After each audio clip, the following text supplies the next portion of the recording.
Hi, everybody. Hello. We got a stupid selfie stick. We sure did. Actually, my invented one was a lot better. It really wasn't. It sucked. It was terrible. I felt less stupid holding that, though, than I do holding this. Yeah, see, It's exactly. true. Holding a drumstick, I didn't feel like a dork. You Yeah, look like well, a dork with this thing, though. You look like a dork. With this thing? See what I did there? Welcome to Chesty Malone V-LOG number 5. Vlog. Oh my god. Vlog. History of the small town of State College, Pennsylvania's punk and hardcore Ooh, what's this? landmarks. What am I wearing? What is that? Oh, look at that. Look at that. Who's that? That's a relic and a is half. Right there. Look at that. I drew that many moons ago. In 1984, when I was 1 year old. I just have the big thing in the back. Yeah, I also drew that. Times were tough back in those days. We actually printed our own shirts. Okay, you can stop. And so since I drew them both, and you know, everyone in the bands wanted a free shirt, I said I'll just print them both on mine. So that's the only one like that. Perfect. Yeah. If anyone else has any positive hate or big thing shirts you want to show us, let us know in the comments below, and hit subscribe and tell your friends. Do it. Hi. You know what we're gonna do today? Something a little bit different. What? We're gonna give you a little bit of a tour. My hometown, Oh. otherwise known as State College, Pennsylvania. Home of Penn State University, believe it or Yeah. not. So we're gonna give you a little bit of, believe it or not, this little town actually has a fair share of punk rock history. Who knew? Not me. Hey, I always knew. But yeah, a lot of people do not know. And we're gonna start off right here. This is kind of where a lot of it all began. Ooh. This is the basement where Wasted Talent used to rehearse, Positive Hate used to rehearse, Heart of Darkness rehearsed, The Big Thing rehearsed. There's a couple of stickers. I drew both of these. Early State College punk rock from the 80s. There was another band. I can't remember. Nathan. The Stilettos, the Switchblades. I don't know. But anyway, this is where we used to rehearse and make a lot of noise. We had a couple parties here. We don't feel like bothering the current owner. We so really we're not don't. gonna go inside. But here's where it is, and where it began for a lot of us in State College hardcore. Ooh.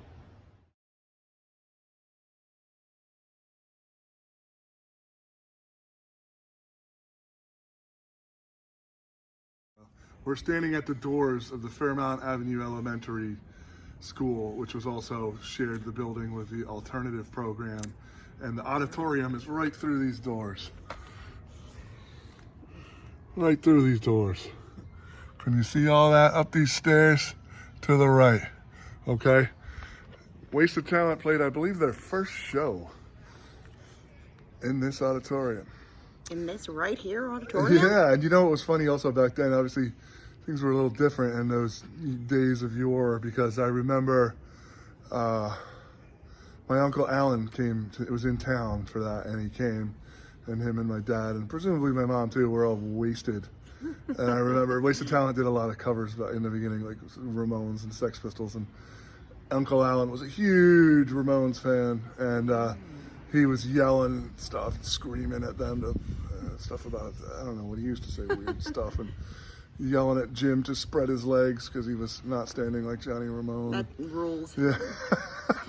Your kids suck. Spread your legs! And stuff like that. Do better. Yeah, you could do better. Throwing beer bottles. Almost, I actually think one rolled down the aisle. I don't, you know. That rules. Yeah, and so that was pretty funny. The illustrious beginning of the Wasted Talent was my brother on drums, and like I said, Jim Z on guitar, not spreading his legs enough. Greta on bass, who went on to some fame and notoriety, playing with Debbie Harry and Moby, amongst others. Is she still playing? Drug Lord, maybe? I don't know. But anyway, we could go around to the front. There's not much more else to say. We tried to get in, as you can see. This building is empty now. They actually got rid of it. Tearing it down. Tearing it down, man. So I don't know why it's locked. I know. That's why I kind of thought maybe that it wouldn't be. Back in the day, they never locked it. I remember that, actually. Chumps. But, yeah. So, all right. Next up. Fairmount Avenue Elementary Auditorium. Wasted Talent. First show. Hey ho. All right.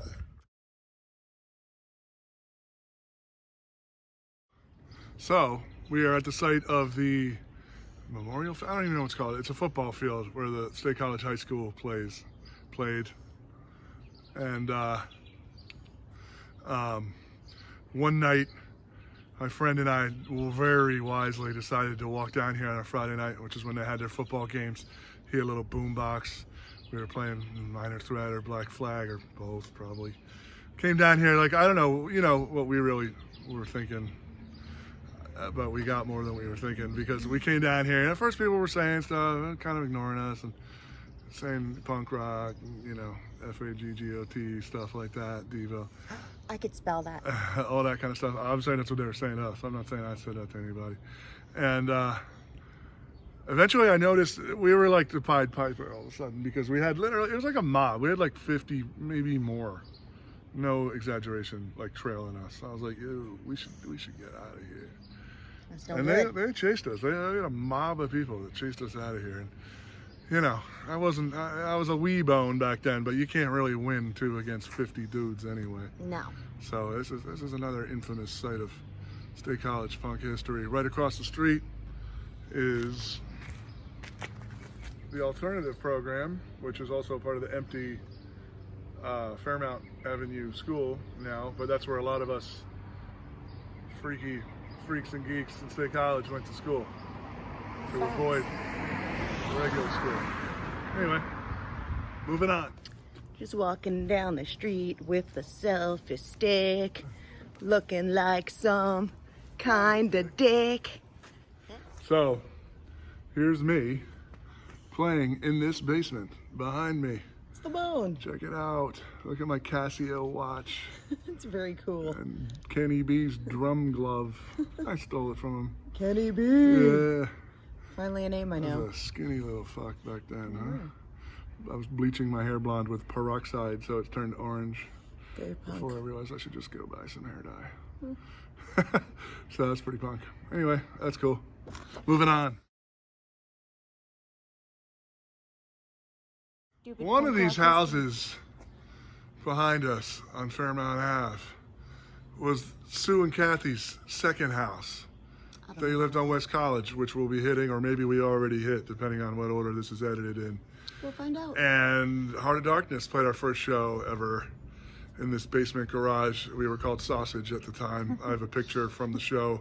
Tell them why you were called Sausage. That was a good story. That's a good story. Well, you know what? I can wait till we get to Burger King, because it involves Burger King. Okay. Punk rock Burger King. All right. So, here we are. West Fairmount Avenue. Behind us in that garage. Can't you just feel the fierce punk rock and hardcore vibes oozing out of that door back there? Not really, but I'll take your word for it. Oh, I can. Okay. We played our first show here, Heart of Darkness did. We were like a thrash metal kind of hardcore-ish. H.O.D. man. H.O.D. man. People around here love him. Anytime we came visit this town, people are like, oh my God, you're in H.O.D. It's just like that. It is. Practically blowing you at the grocery store. And these are middle-aged men I'm talking about. Definitely happens. Yeah, it's great. I got to go over by the produce. I'll be back.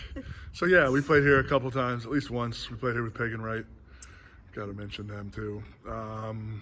Formerly the Young Republicans. Hi Neil. Hi Steve. Hi Byard, even though you were a jerk about my records of the day posts. Hi, I still remember you. I'm not and saying acknowledge hi to any you. of I don't know who any of you are. So anyway, yeah, Sue and Kathy's second house. Not nearly as culturally important or significant as the first house on West College, 500 West College, which we will be visiting soon, if not next. Okay.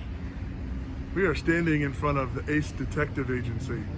There used to be a sign for years. Dorks that live there now have no idea. Nerds. Ace Detective Agency, not an eyeball. Here, This is the site of a Positive Hate show. The frame blocks it out, but please do not come if you're not going to enjoy the band or the party. We will throw out all subversives. I like that. We should put that on all our flyers. Yeah, it's also kind of funny considering that we were technically the subversive, especially in this town. Yeah. But yeah, Ace Detective Agency for years and years, because I said people would come and go, but the Ace sign stayed there, and it was always weirdos like Greg. I think Bill might have lived there. I don't know. I know Greg Wallace lived there. This was his party that we played. We went all out for this one. I might even have a couple pictures that Sharon took. We wanted to make a banner. We were going big time, so we took an old white. It wasn't even a bed sheet. What do you call the thing that you put between the mattress and the box spring?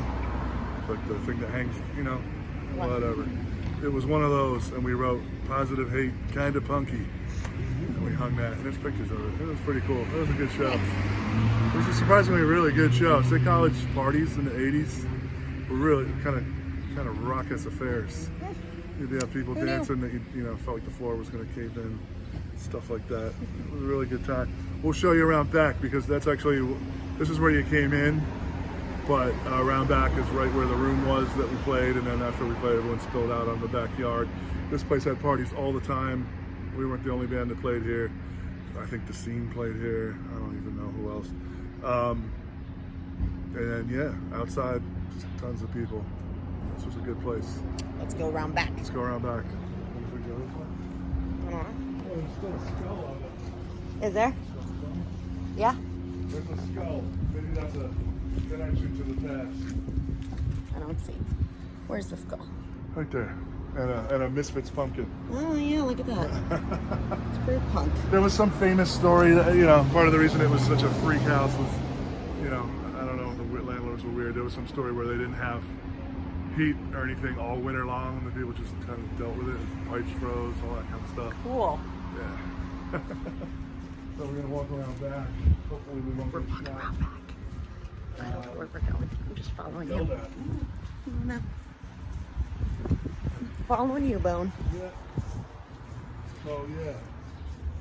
Right behind me is where the room was that we played, and like I said, after we played, everyone came out here and hung out. Cool. A lot of major parties at this house. I wasn't there. Nope. If you were there, you probably don't remember. All right, hello. Hi. We are sitting in front of 500 West College Avenue. This was Sue and Kathy's home. And Steve was cool, but he more like tolerated us as opposed to being part of the scene, man. But Sue and Kathy were definitely part of the scene, man. We would pass out. We didn't have records or nothing, so we would pass out like lyric sheets. This was from our last show ever. And then here's the flyer. Sue and Kathy would never let me make flyers for the shows because they didn't want too many people or cops to know. But I was like, this is our last show. You gotta let me make a flyer. But if you notice, it does not say. Oh, it does. It does say 500 West College. Yes, I was gonna it say does. there is an address. What do you? Yeah, yes, it does. Yeah. Scooter. Pretty metal flyer for a hardcore house show. Sure is. But Very evil. yeah, we played here a bunch of times. Big and Right also played here. Big Thing played here.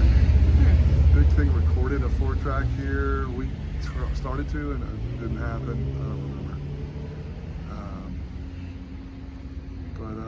Yeah, this was a classic punk house. There used to be a Union Mart across the street. My uncle Alan Kirkpatrick worked at that Union Mart for a while. Oh. And he would tell everyone in town that he was my uncle. He's not even really my uncle. He's my uncle. He would tell everyone in town that he was my uncle. And what was weird, what, you know, kind of sucks about that is that he was really weird. And like, He is very weird. there's good weird and bad weird. And he goes, He's kind of bad weird. yeah. For many years, he was good weird. You know, as a formative years kind of person, he was good weird. And then he got kind of bad weird. And people would be like, I met your uncle. Oof. I'd be like, oh God, he's not really. That's kind of what I was like too. He would, I don't know, it's hard to even say, but he did a lot of weird things. Yeah. And, He's a weirdo. Yeah. So, maybe we could go around to the side. I'll show you the room that we played in. Okay. It's in that window. Right through here, in that window, is the room that bands would play in when we played here. Cool. I'm telling you, man, it was good. They were good raging shows. There's pictures. Like maybe we can stick some pictures into the video. Maybe we They can. were, believe it or not, you know, back in those days, you had to do what you had to do. And there were no clubs in State College. We couldn't even. This town was so redneck back then that you couldn't even like rent a VFW. They would have chased us out the minute we tried to walk in the door. So let alone a club or a bar. We were all teenagers mostly anyway. So we would play house parties. This was our home away from home. So we got there. They were like the moms of the scene. They probably do not have for saying that, but what are you gonna do? Love you gals.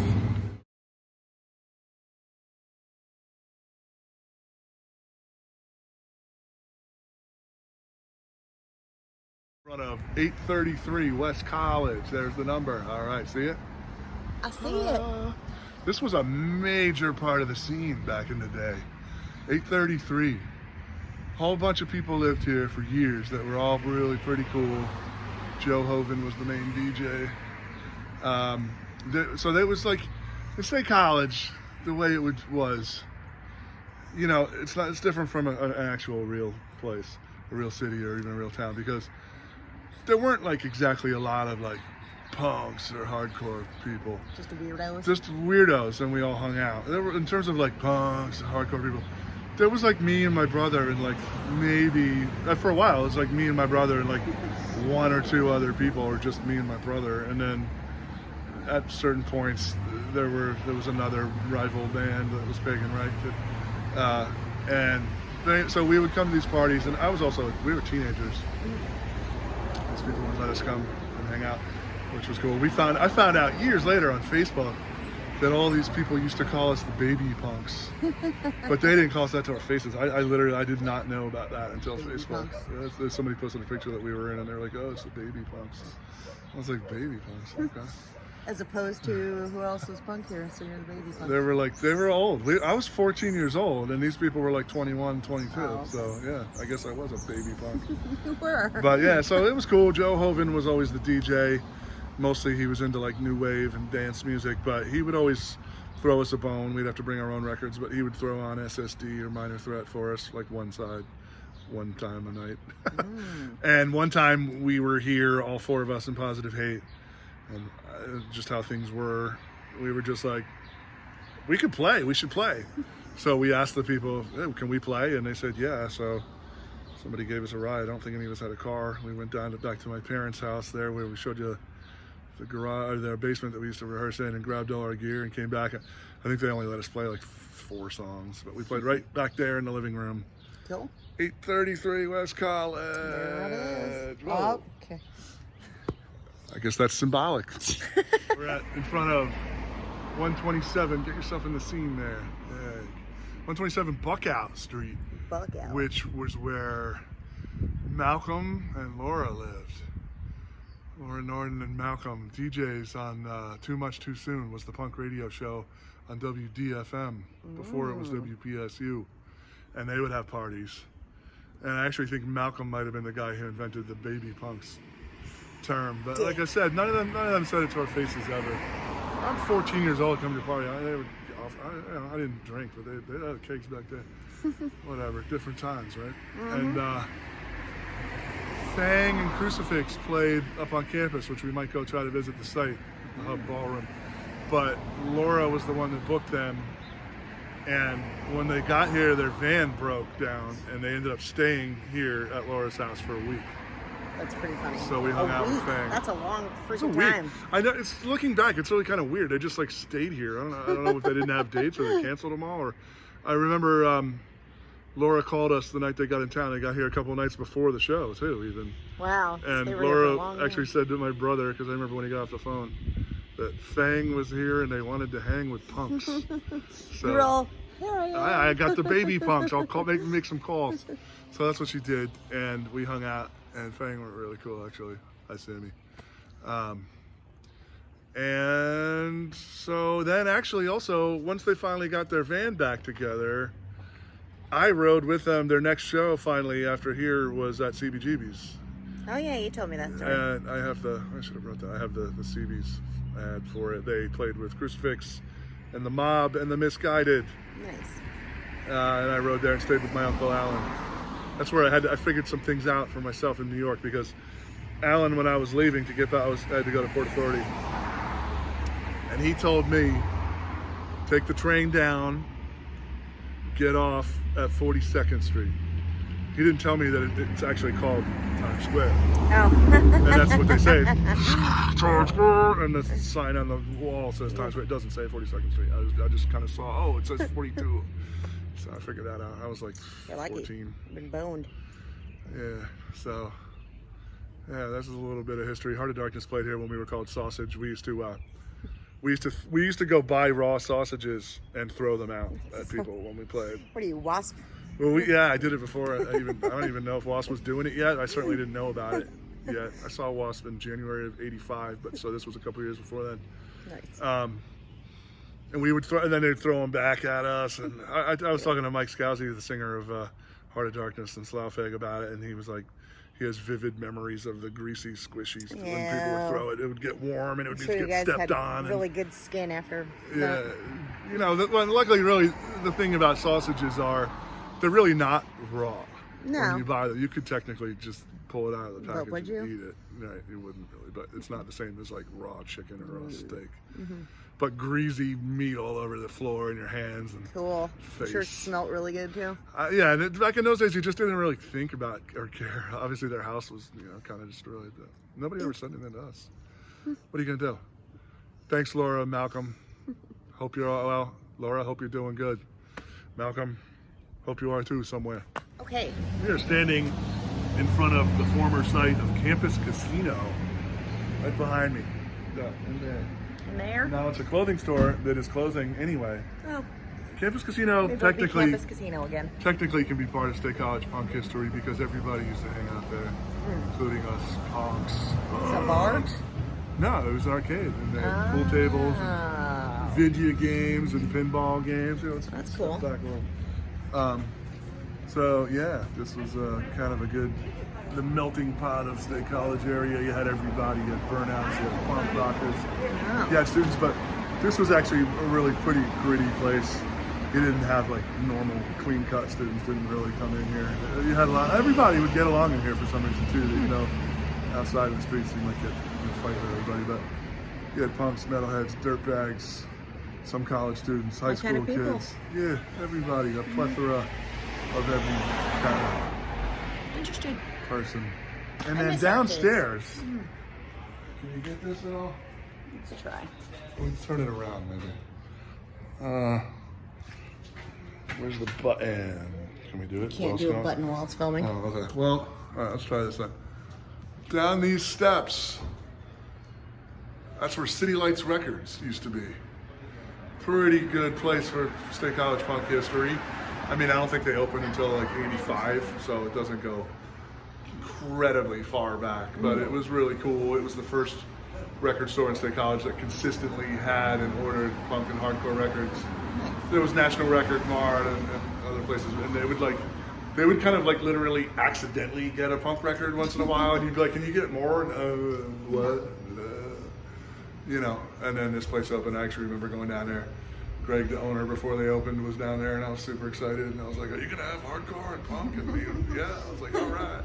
And then actually also right down there, Gone played in '86. Greg Ginn's other band, when Black Flag played on campus, which we're about to also go see that site.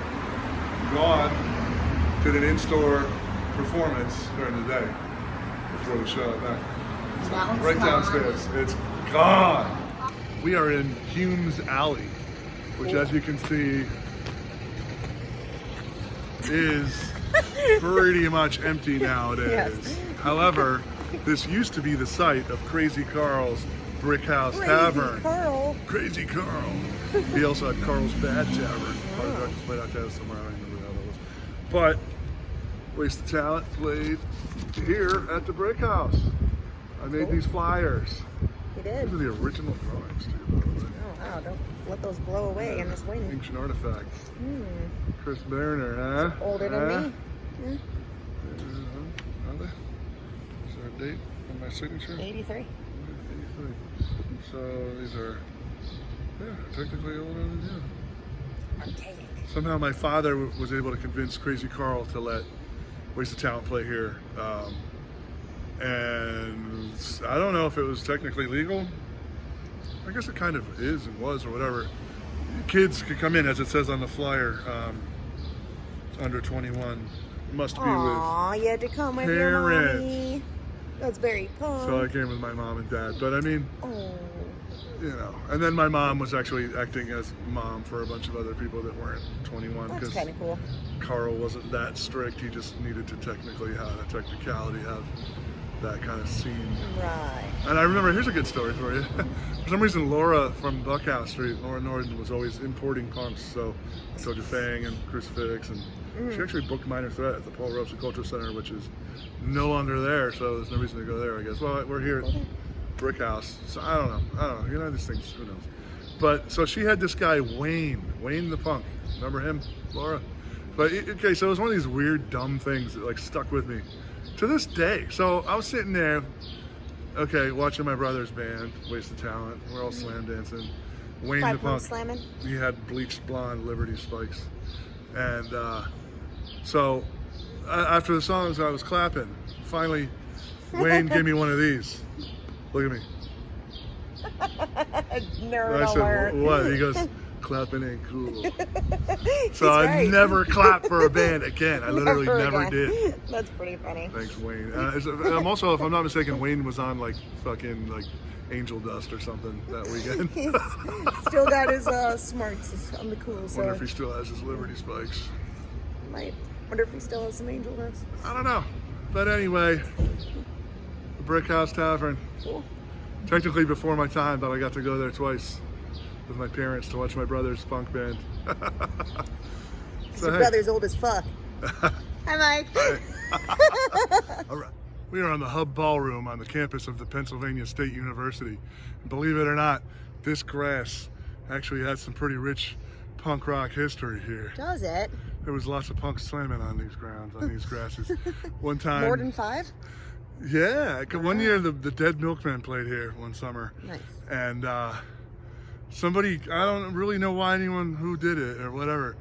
I think it must have genuinely been like some kind of redneck action. A couple people came up and egged them while they were playing, like threw eggs at them. And Harsh. what's his name? The little dude, the singer with the giant boots. I don't remember his name. He ran up stage, he ran after them. I don't remember if he ever came back, but that happened. And a then couple missing rednecks from 1980 or whatever. one of my old bands, Positive Hate, played up here one year during the Arts Festival. We played with my brother's other band, The Big Thing, which had a couple members of Wasted Talent, and we got interviewed by the Center Daily Times for that one. Big time. Why do you like this kind of music? I remember the guy said to me.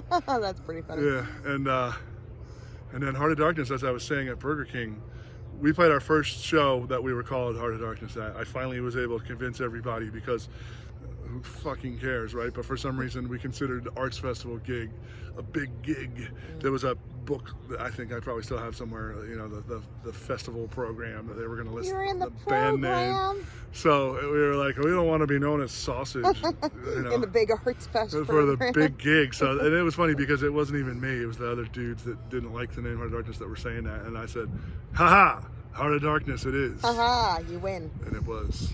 I remember I convinced, one of the things I was convinced Kenny B.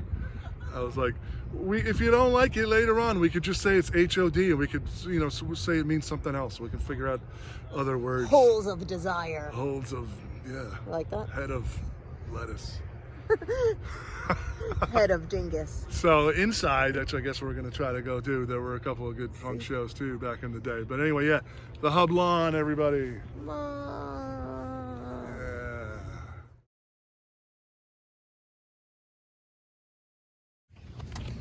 That there is a bunny foot.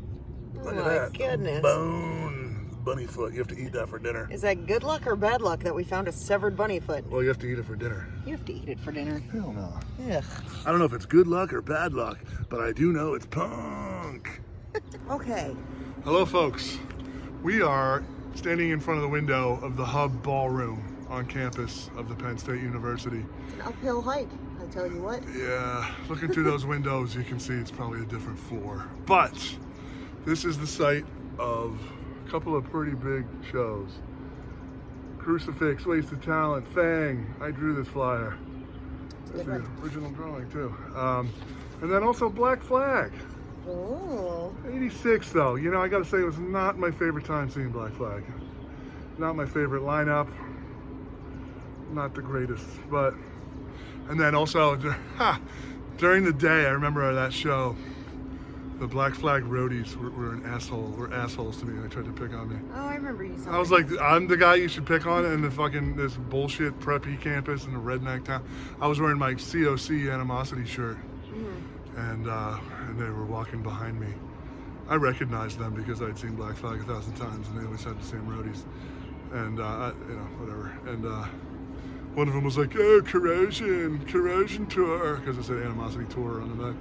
The Corrosion Tour, is it coming through here? The Corrosion Tour. I was like, I turned around and actually gave them one of these, like, yeah. Like, real, okay, yeah, you're in a sea of fucking bullshit Chads and Kyles and Beckys, and you're making fun of the kid. I was also like 16 with a fucking COC shirt. Obviously, I'm going to be at the Black Flag show later, so assholes, but dicks, I'm still mad. But Heart of Darkness also played here one time. We opened for Hollow's Eve, this horrendous, also ran thrash metal band that was on Metal Blade. And I was going to say, was that Halloween's original name? Hollow's Eve, yeah, no, I don't know. Yeah. But this was a notable show because it was our first time experiencing rock star attitude bullshit where the stage is pretty big, but it ain't that big. But because they set up all their gear before we even got there and did a sound check, and they had, since they were a metal band, they had a gigantic drum set and like stacks of Marshalls that they probably weren't even actually plugged in. And they refused to move their shit. They wouldn't even talk to us. We were like, where are they? And they were like, oh, so-and-so went and ran, came back and was like, oh, they say they're not going to move their stuff. That's just what it is. They don't even understand why you're complaining. Oh my God. We were like, what? There's no room. There's no fucking room. It was like their drums, their gigantic Van Halen drum set left about like 3 feet to the edge of the lip of the stage. It was really stupid. And so we actually we set up a bunch of like card tables as an extra lip of the stage, and then so we came out with an instrumental song. So technically the second song, but the first song, the singer Al, hi Al, I hope your eye's doing better. He climbed all the way up. They had a gigantic PA stack in here somehow, and he climbed all the way up on top and leapt off onto the stage and broke his ankle in the first song. That rules. I mean, like, ambulance had, he was fucked up. The ambulance came and got him out of here. There's pictures of that. And that's hilarious. That was a bad one. So That's anyway, Hub Ballroom. I can show you the front, but does it really matter? This is the actual Hub Ballroom. Stage is pretty big. Flaming Lips played here too. I saw them here one time. I remember they covered a Dead Boys song for some reason. Weird. Yeah, so rich with punk history around here. Maybe we'll hit Findlay Hall, home of a bunch of hardcore shows that I booked when I was in high school. Oh. That's in East Halls. I just took a piss behind some bushes in one of these buildings when people were punk too, yeah. well, taking their graduation photos. Pictures, yeah. So I wonder if I'm going to end up as one of those memes where they zoom in on something in the background and I'm squatting behind a bush taking a whiz. Like that wedding one or whatever the heck. I don't know. The guy's taking a dump in the back. We'll find out. Yeah. I met him at the Burger King. Here we are at Burger King on University Drive in State College, Pennsylvania. Believe it or not, this is a punk rock Burger King. There was a manager. I don't remember his name. I really don't remember his name. But he was punk. And I worked here. Kenny B from Heart of Darkness worked here. My brother worked here. Doug from The Scene worked here. And The Scene actually played here in the dining room. Really? One night. Yes, they did. I was here. Fucking Burger King. Yeah. That rolls. Punk rock Burger King. The Scene were mods, more than punk rockers. But yeah. That still rolls. yeah, what are you going to do? Yeah. They used to play Sometimes Good Guys Don't Wear White for us because Minor Threat covered it.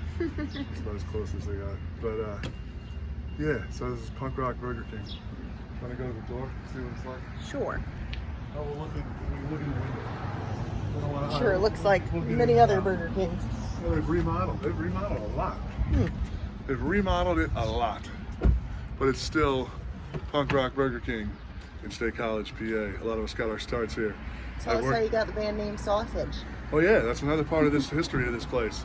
So when we were, it's so stupid, obviously in retrospect, but when we first started doing Heart of Darkness, nobody could agree on a name.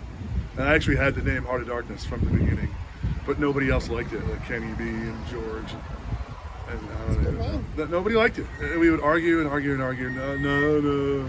So they started the sandwiches, the Burger King breakfast sandwich, and one of them was a sausage sandwich, and they had rolls of stickers for all the kinds. I stole a couple rolls of sausage stickers that just said sausage. So I was like, this is the name of the band. We started getting kind of brilliant way to name your band. So this was also before the guy from Primus in the 90s had a spin-off band called Sausage, but we did it way before him.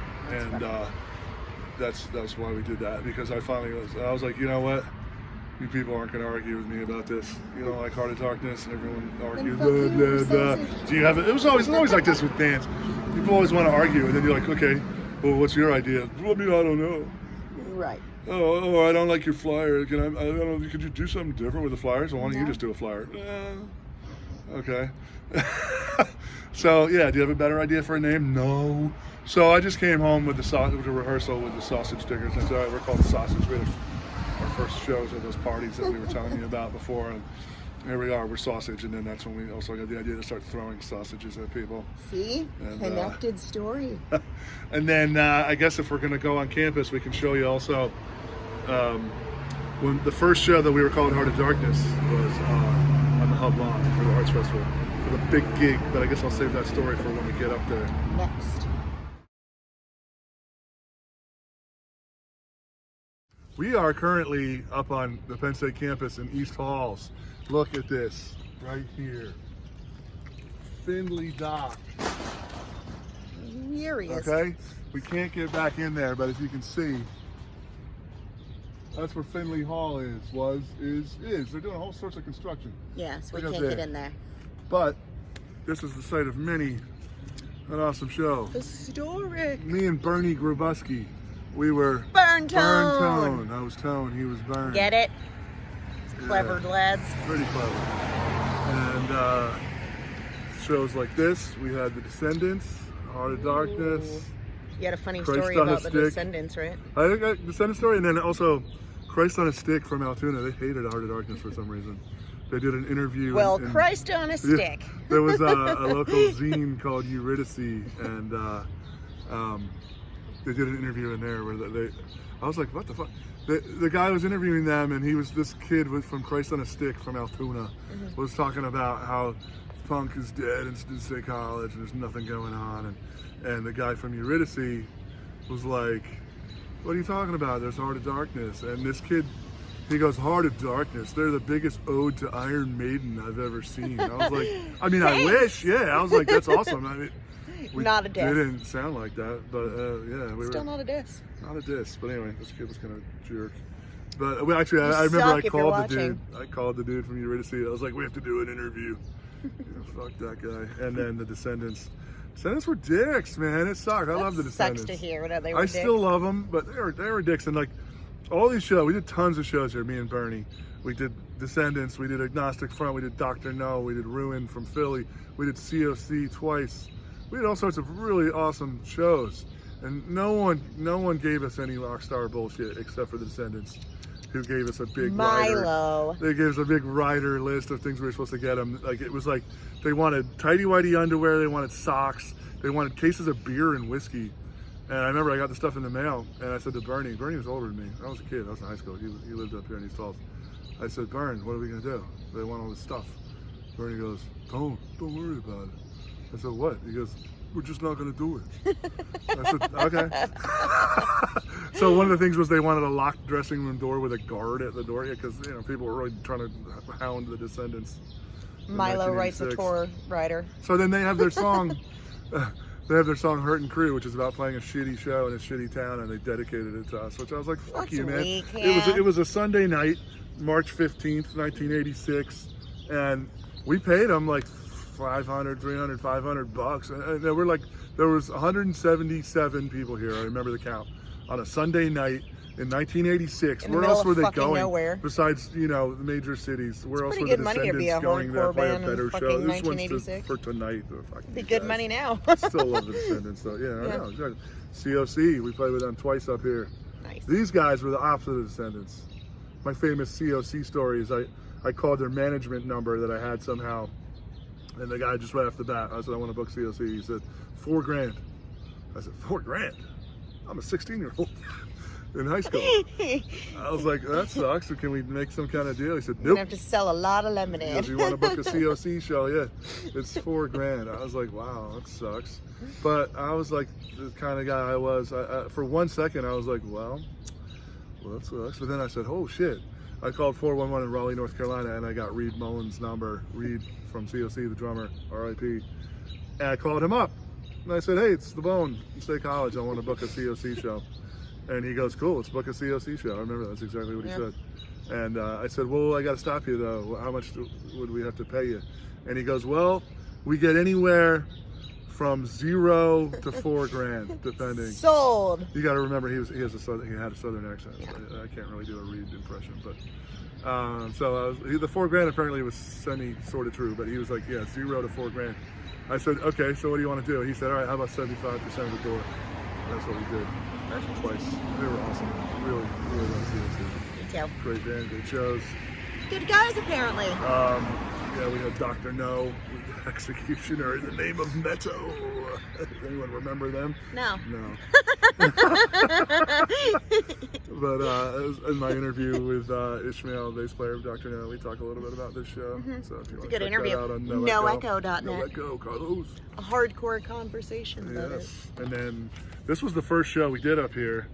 Was Ruin from Philly, underrated band from the hardcore era.